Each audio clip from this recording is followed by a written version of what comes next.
नमस्कार, बहुत बहुत स्वागत है आपका भारत लाइव में।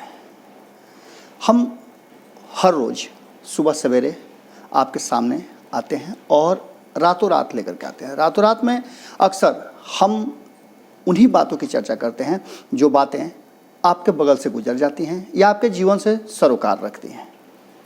निश्चित रूप से बिहार आपके बहुत करीब है। जिस तरह से कोरोना संक्रमण के दौरान आप सभी ने इस देश के संवैधानिक पद प्रधानमंत्री, मुख्यमंत्री, उनकी बातों को मानते हुए कोरोना संक्रमण के दौरान इसे हराने के लिए जो भी किया वो काबिल तारीफ है। लेकिन इन सब के बीच जो संवैधानिक पद पर लोग बैठे हुए हैं वो इस महामारी के साथ साथ अब राजनीतिक गुत्थियां भी सुलझाने लगे हैं। अपने अपने तरीके से राजनीतिक चर्चाएं शुरू हो गई हैं और इन चर्चाओं में कहीं ना कहीं बिहार है और बिहार का चुनाव है।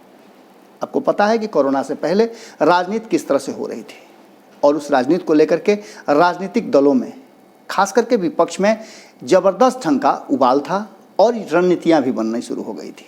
कारण कि विपक्ष को ऐसा लगता था कि वो इस बार के चुनाव में सत्ता पर बैठे लोगों से अपनी उम्मीदवारी बड़ी करके सत्ता पर काबिज हो जाएगी। लेकिन अचानक से कोरोना संक्रमण आया और इसने सारे मंसूबों पर पानी फेर दिया। 60 दिनों तक लगातार लोग इंतजार करते रहे और कहीं ना कहीं इन सब में जिस तरह से विपक्ष ने इस कोरोना संकट के दौरान लोगों की मदद की वो एक मिसाल जरूर बना है। और दूसरा सबसे ज़्यादा मिसाल ये बना है कि एक लंबे समय के बाद, आज़ादी के बाद से सत्ता और विपक्ष के बीच में इतना ज़्यादा एकजुट हो करके इन लोगों की सेवा पहली बार देखने को मिला है। आज़ादी के समय कहा जाता है कि कोई दुराव नहीं था, गरम दल और नरम दल सभी मिलकर के सिर्फ एक ही लक्ष्य को साध रहे थे और वो था आज़ादी। बिल्कुल कोरोना संकट के दौरान भी इसी तरह का नजर आया। पर सत्ता पक्ष से जिस तरह से बातें उठने लगी और चुनाव को लेकर के अलग अलग चर्चाएं शुरू हो गई, कहा यह जाने लगा कि चुनाव तो होंगे, अपने समय पर ही होंगे, लेकिन चुनाव की प्रक्रिया क्या होगी इस पर भी चर्चाएं होने लगी। उप मुख्यमंत्री सुशील कुमार मोदी ने एक ऐसी बात छेड़ दी जिसको लेकर के सबसे पहले आपको भारत लाइव ने ये खबर दिखलाई थी कि सुशील मोदी ने किस तरह से चुनावी प्रक्रिया को सहज ढंग से कह दिया था। हालांकि हमने उस समय भी आपको इस दोनों पहलुओं पर चर्चा करके बताया था कि सुशील मोदी जो बातें कह रहे हैं ये हो सकता है कि इनके मन की उपज हो या फिर ये राजनीतिक चर्चा छेड़ने के लिए इन बातों को रख दिए हों। पर हमने ये भी बताया था कि कहीं ना कहीं केंद्रीय नेतृत्व इन सब मुद्दों पर सोच रहा होगा जो बातें सुशील मोदी के माध्यम से जनता के बीच में डाल करके और चेक करना चाहता हो, जांचना चाहता हो कि जनता का और विपक्ष का इस पर क्या प्रतिक्रिया आता है। लेकिन मामला धीरे धीरे उलझता चला गया। जैसे सुशील मोदी ने ये बातें रखी उसके बाद से विपक्ष तो बाद में कहता, सत्ता पक्ष में उनके साथी ही इस पूरे मामले पर कहीं ना कहीं चर्चाएं शुरू कर चुके थे। कई लोगों ने तो यहाँ तक कह दिया कि सुशील मोदी के मन का ये फितूर है, अभी हम इन सब पर चर्चा नहीं करें। केसी त्यागी ने साफ तौर पे कहा, जो अधिकृत प्रवक्ता हैं उन्होंने साफ तौर पे कह दिया था कि जदयू सिर्फ कोरोना के विषय में सोच रही है। जदयू के राष्ट्रीय अध्यक्ष और बिहार के मुख्यमंत्री नीतीश कुमार जी सिर्फ और सिर्फ बिहार के 12.5 करोड़ लोगों की सेवा में लगे हुए हैं, उन्हें कोरोना से बचाने में लगे हुए हैं। उनकी लड़ाई सिर्फ वही है। चुनाव के बारे में तो सोच भी नहीं है। चुनाव का काम चुनाव आयोग का है, वो करेगा, जब कराना होगा तो कराएगा, तब हम उसकी बातें करेंगे। लेकिन सुशील मोदी पर उन्होंने सीधी तौर पे बात कही कि नहीं, हमारी अभी चर्चा नहीं हुई है। अगर ये ऐसा कहते हैं तो ऐसा संभव नहीं है। उनकी बातों को तस्दीक चुनाव आयोग ने भी किया। चुनाव आयोग का कहना है कि भारत में इस तरह से ऑनलाइन वोटिंग असंभव है, अभी हम उसके लिए तैयार हैं नहीं हैं, और इसके साथ साथ हमारी तैयारियां भी नहीं हो सकती हैं।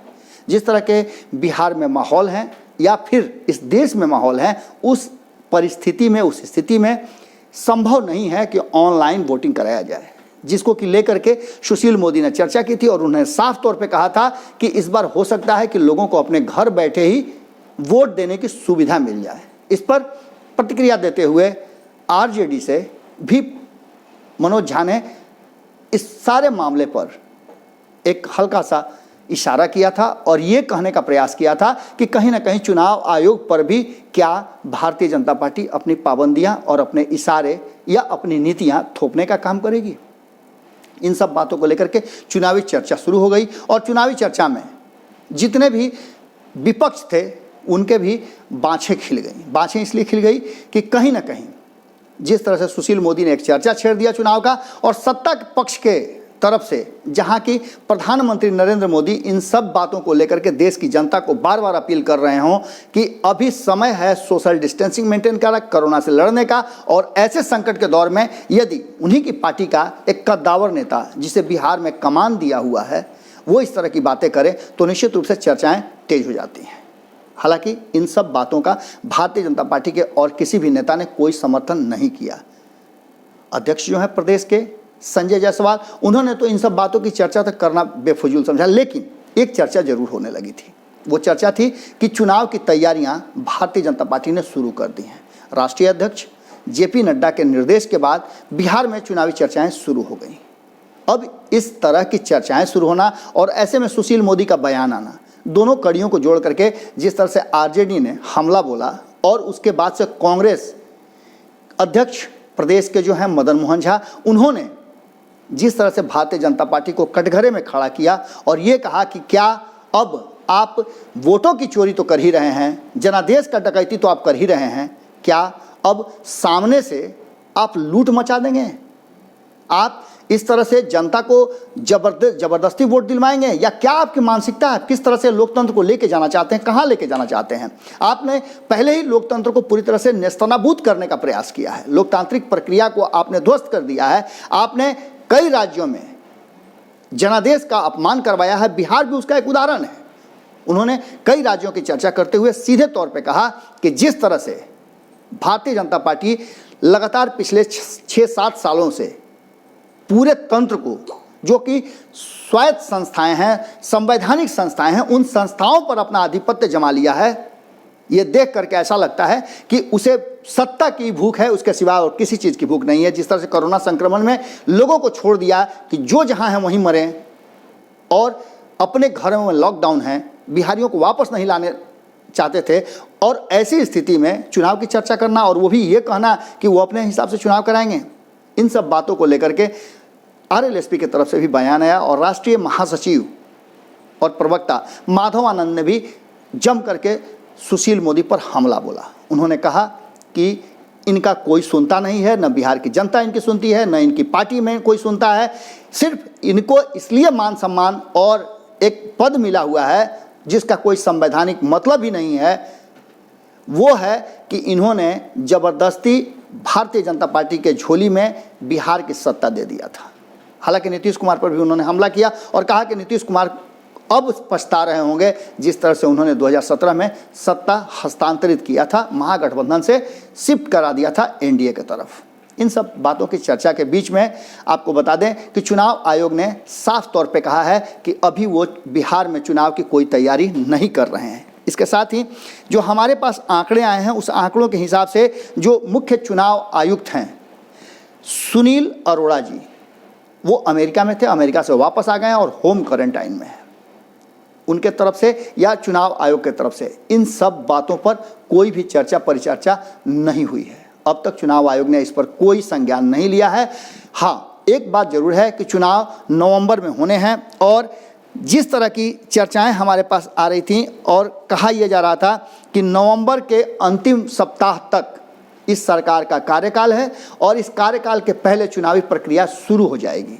चुनाव आयोग में धीरे धीरे करके हो सकता है कि 1 जून से प्रक्रिया शुरू हो जाए, चूँकि 31 तक लॉकडाउन है और लॉकडाउन के बाद चुनावी चर्चाएं शुरू होंगी और चुनाव की प्रक्रियाएं भी शुरू होंगी। बिहार में और भी कई चुनाव होने थे जो टल गए हैं, लेकिन चूँकि अभी नवंबर में समय है, वक्त भी है, और इन वक्त के साथ साथ चुनाव की तैयारियों में 2-3 महीने का समय चाहिए और वो समय शायद चुनाव आयोग निकाल ले। हाँ, चुनावी प्रक्रिया में जो सोशल डिस्टेंसिंग है वगैरह वगैरह, इन सब बातों की चर्चा हो रही है। जानकार बताते हैं कि वो सब प्रक्रियाएं लागू करते हुए चुनाव कराने की तैयारी चुनाव आयोग कर सकता है। सुनील अरोड़ा भी क्वारंटाइन अपने आप को रखे हुए हैं। जैसे ही वो होम क्वारंटाइन से बाहर आएंगे तो चर्चाएं इस पर गंभीर रूप से होगी और संभावना है कि नवंबर के अंतिम सप्ताह तक चुनाव की प्रक्रियाएं पूरी कर ली जाएंगी। हालांकि चुनाव के जो अलग अलग खंड में होते थे, अलग अलग चरण में होते थे, उनको कम किया जाए और यह हो सकता है कि उसके लिए कोई अलग से संवैधानिक तरीका ढूंढा जाए।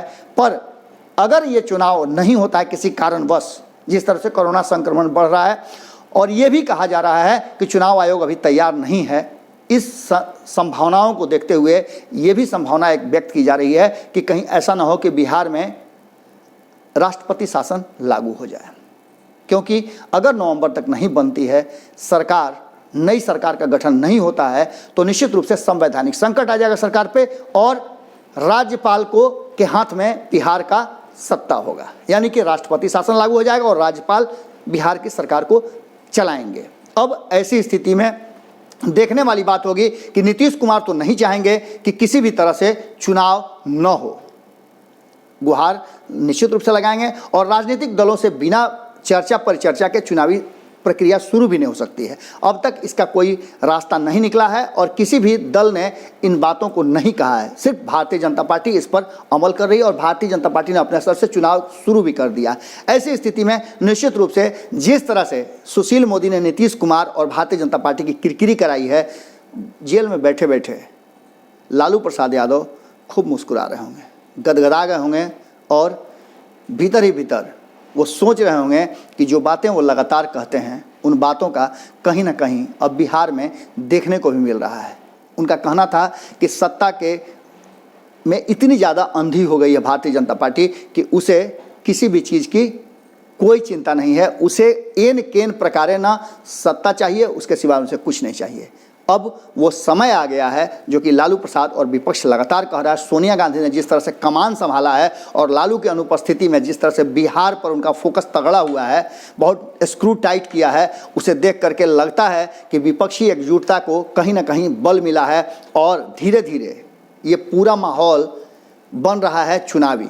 हालांकि भारतीय जनता पार्टी के पहल के बाद अब विपक्ष को तो ऑटोमेटिक, जब आपने पहल कर दिया, सत्ता में बैठे हुए लोग ही चुनाव के चर्चाएं शुरू कर चुके हैं, तो विपक्ष के पास तो निश्चित रूप से गेंद उसके पाले में होगी।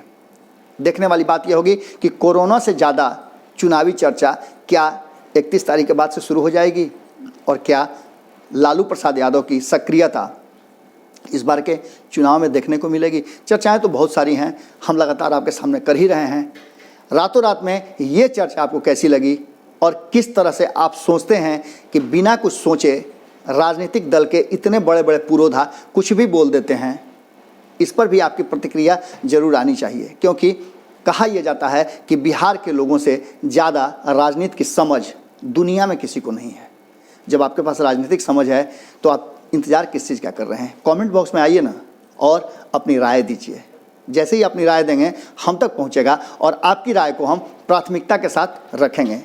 संजय कुमार जी का हम बहुत बहुत आभार व्यक्त करते हैं, धन्यवाद देते हैं कि वो नियमित रूप से अपनी बातों को बहुत ही मजबूती से रख रहे हैं और एक सुलझे हुए जानकार राजनीति के व्यक्ति की तरह उनके विचार हमारे तक आते हैं। आपका बहुत बहुत धन्यवाद संजय जी। आपका ये जो हमारे साथ जुड़ाव है इसके लिए हम आपको तहे दिल से धन्यवाद देते हैं और साथ ही आशा करते हैं कि संजय जी की तरह और भी सुधी लोग हमारे साथ जुड़ें, अपनी बात रखें और उन बातों को हम आप तक पहुंचाएं, अधिक लोगों तक पहुंचाएं। आपको भी चाहिए कि अच्छी और सच्ची बातें भारत लाइव के एपिसोड्स को, खबरों को अधिक से अधिक लोगों तक पहुंचाएं। कारण कि अच्छी और सच्ची बातें जितने अधिक लोगों तक जाएंगी, फ़ायदा बिहार का होगा और बिहार का जब फ़ायदा होगा तो देश का फ़ायदा होगा। इंदिरा गांधी ने कहा था कि जब राज्य मजबूत होंगे, राज्य के लोग मजबूत होंगे, अंतिम पायदान पर खड़ा व्यक्ति जब खरीदने की क्षमता अपनी बढ़ा लेगा तो निश्चित रूप से ये राष्ट्र बड़ा होगा। और केंद्र में जो बैठी सरकार है उसका काम है राज्यों के बीच में सामंजस्य स्थापित करना और उस सामंजस्य से लोगों का विकास करना। लोगों के विकास पर ही राज्य का विकास होगा और राज्य का विकास होगा तो निश्चित रूप से राष्ट्र का विकास होगा। राष्ट्र के विकास में अपनी सहभागिता बहुत ज़रूरी है। स्वस्थ रहें, मस्त रहें, जो करना है कीजिए ना, लेकिन कमेंट जरूर कीजिए। नमस्कार।